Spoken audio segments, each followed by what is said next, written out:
दोस्तों, आज हम जानेंगे स्थायी बंदोबस्त या फिर जमींदारी व्यवस्था क्या थी।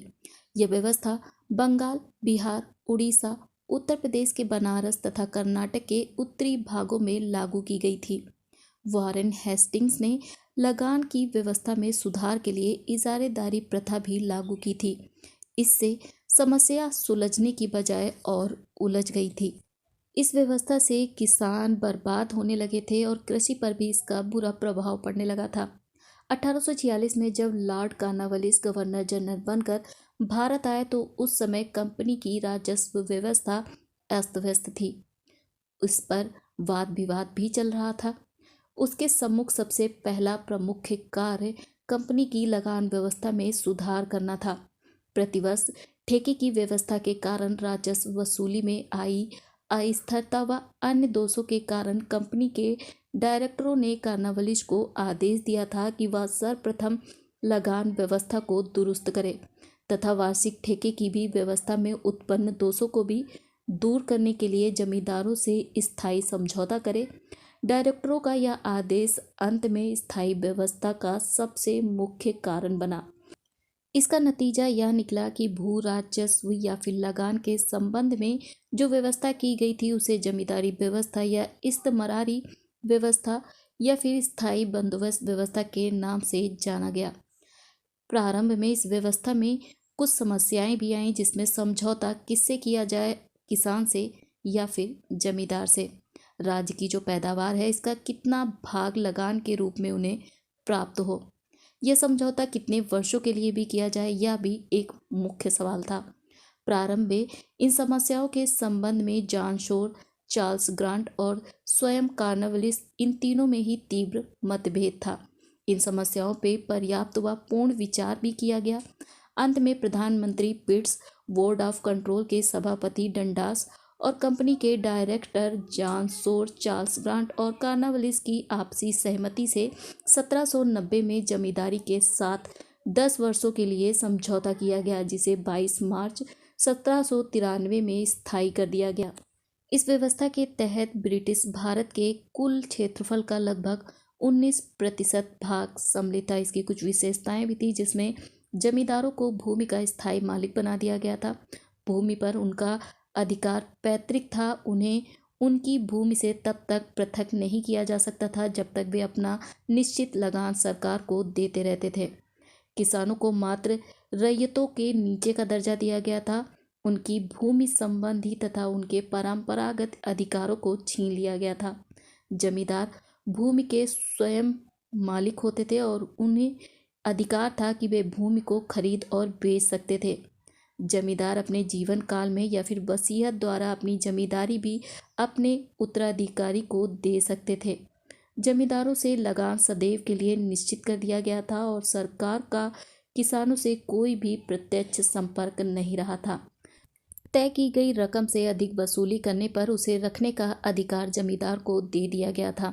यदि कोई जमींदार निश्चित तारीख तक भू राजस्व की निर्धारित राशि जमा नहीं करता था तो उसकी जमींदारी नीलाम कर दी जाती थी। इससे कंपनी की आय में काफ़ी वृद्धि हुई। साथ ही इसके द्वारा एक ऐसा वर्ग तैयार करना चाहते थे जो अंग्रेजी साम्राज्य के लिए सामाजिक आधार का कार्य कर सके। भारत में कंपनी के फैलते साम्राज्य के मद्देनज़र अंग्रेजों ने यह महसूस किया था कि भारत जैसे विशाल देश पर नियंत्रण बनाए रखने के लिए उनके पास एक ऐसा वर्ग होना चाहिए जो अंग्रेजी सत्ता को सामाजिक आधार प्रदान कर सके। इसलिए अंग्रेजों ने जमींदारों का एक ऐसा वर्ग तैयार किया जिसमें कंपनी की लूट खसोट में थोड़ा सा हिस्सा प्राप्त करके वे संतुष्ट रहें और उन्हें एक सामाजिक आधार प्रदान करें। कुछ इतिहासकारों ने इस व्यवस्था की काफ़ी निंदा भी की है, साथ ही कुछ ने इसे साहसी और बुद्धिमत्तापूर्ण कार्य भी माना है। लेकिन इस व्यवस्था को अगर आप तुलनात्मक रूप में देखें तो जमींदारों को इससे काफ़ी लाभ हुआ था। इस व्यवस्था से सबसे अधिक लाभ जमींदारों को हुआ क्योंकि वे स्थायी रूप से उस भूमि के मालिक बन गए थे। किसानों से लगान प्राप्त करने के बाद में लगान का एक निश्चित हिस्सा सरकार को देने के बाद में उनके पास काफ़ी बड़ी धनराशि बचती थी, जिससे वे अधिक समृद्ध हो गए थे और अपना सुखमय जीवन भी व्यतीत करने लगे थे। इससे सरकार को भी काफ़ी लाभ हुआ। जमींदारों के रूप में सरकार को एक ऐसा वर्ग मिल गया था जो हर परिस्थिति में सरकार का साथ देने को तैयार था। जमींदारों के इस वर्ग ने अंग्रेजी सत्ता को सामाजिक आधार दे दिया था, जिससे कई अवसरों पर ब्रिटिश सरकार के खिलाफ उठे कई विद्रोह को कुचलने में भी इन जमींदारों ने उनका सहयोग किया था। इससे सरकार की आय में काफ़ी वृद्धि हो रही थी और सरकार की आय भी निश्चित हो गई थी, जिसे वे अपना बजट आसानी से तैयार करने लगे थे। सरकार को प्रतिवर्ष राजस्व की दरें तय करने और ठेके पे देने का भी कोई झंझट नहीं रहा था। कंपनी के कर्मचारी को लगान व्यवस्था से मुक्ति मिल गई थी, जिससे वे कंपनी के व्यापार की ओर अधिक ध्यान देने लगे थे। इस व्यवस्था से कंपनी के खर्चों में कमी आई और प्रशासनिक कुशलता में बढ़ोतरी हुई। यह व्यवस्था सबसे अधिक हानि किसानों को पहुंचा रही थी। इससे उनके भूमि संबंधी अन्य परंपरागत अधिकार भी छीन लिए गए थे। वे केवल खेतीहर मजदूर बनकर रह गए थे। किसानों को जमींदारों के अत्याचार व शोषण का भी सामना करना पड़ रहा था। वे पूर्णतः जमींदारों की दया पर निर्भर हो गए थे। वे जमींदार जो राजस्व वसूली की उगाही में उदार थे, जब वे भू राजस्व की उच्च दरें सरकार को समय पर नहीं अदा कर पाते थे तो उन्हें भी बेरहमी के साथ बेदखल कर दिया जाता था और उनकी जमींदारी भी नीलाम कर दी जाती थी। जो जमींदार समृद्ध हो गए थे वे अपना जीवन विलासतापूर्ण व्यतीत कर रहे थे, जिससे समाज में सामाजिक भ्रष्टाचार की वृद्धि हो रही थी। स्थायी बंदोबस्त व्यवस्था में राष्ट्रीय स्वतंत्रता संघर्ष को भी हानि पहुंचाई। जमींदारों का एक वर्ग जो स्वतंत्रता संग्राम में अंग्रेजों का भक्त बना रहा।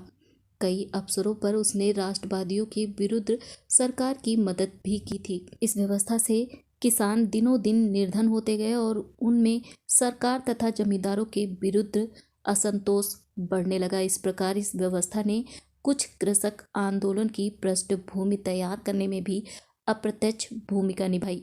यह व्यवस्था अंग्रेजों के लिए कुछ समय के लिए ही लाभकारी रही। इससे वे कोई दीर्घकालिक लाभ प्राप्त नहीं कर पाए। इसका संपूर्ण लाभ केवल जमींदारों को ही प्राप्त होता रहा। इसीलिए कुछ स्थानों के अलावा अंग्रेजों ने इस व्यवस्था को भारत के अन्य भागों में लागू नहीं किया था। स्वतंत्रता के बाद में सभी स्थानों से इस व्यवस्था को समाप्त कर दिया गया।